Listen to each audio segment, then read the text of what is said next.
All right, so now I've got my course format laid out. I know I'm going to have an 8-week course plus that week 0 of course syllabus and things that are going to go in there eventually. Now it's time for me to set up my gradebook.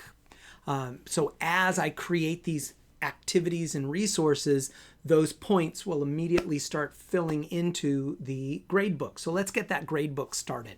Now, if you forget, you can always fill in or create your gradebook after you've created your course. That's perfectly fine. I just want to show you what it looks like right now at the start. So I'm going to go in the upper left-hand corner and I'm going to click on the sprocket and I'm going to click on Gradebook Setup. And right now, you'll see the view. I have no students, no grades. When I click Setup, right down this left section right here is where all of the assignments are going to be with their points that they are worth right here. Now, I'm going to give you we want you to create a facilitator-friendly course. Yes, we want the course to be good for the students, but I also want your course to be friendly to you. So let me give you some really important advice. Do not choose a weighted system where your grade is automatically kind of mushed together so that your homework is worth 25% of your grade, no matter how many points are there, and your test is worth 50. Don't do weighted grades. All right, don't do that.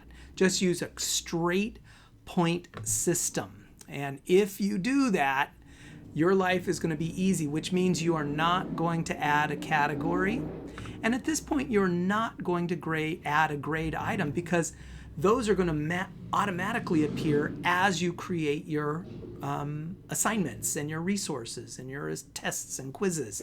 So you're never going to really, if you follow my advice, you're never going to need to push these buttons because you're just going to do a straight point system. So if something's really important, assign it more points than something that's not quite as important, and you'll assign it fewer points. All right.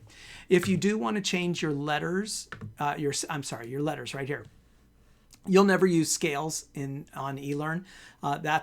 It's a different way. It's like a rubric way of grading, and we're not going to do that for your course grade. We're not going to do that. We're going to just use the classic letters system, and here's your default. Most people just think this is perfectly fine, but if you want to edit how those grades are distributed, you can click the edit button and you can override your site defaults and you can change it. But for the most part, don't change it. Make your life easy and just leave it alone. So I am not going to change anything right there.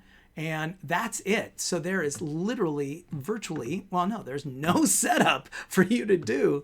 And then later, these reports will show up, give you options for how to view student grades and stuff like that, view by assignment, view by student, etc., etc. But right now there's nothing to look at because all I wanted to show you at this point was you're going to click setup and you're not going to touch it. You're just going to go straight point system, and that's going to make your life easy.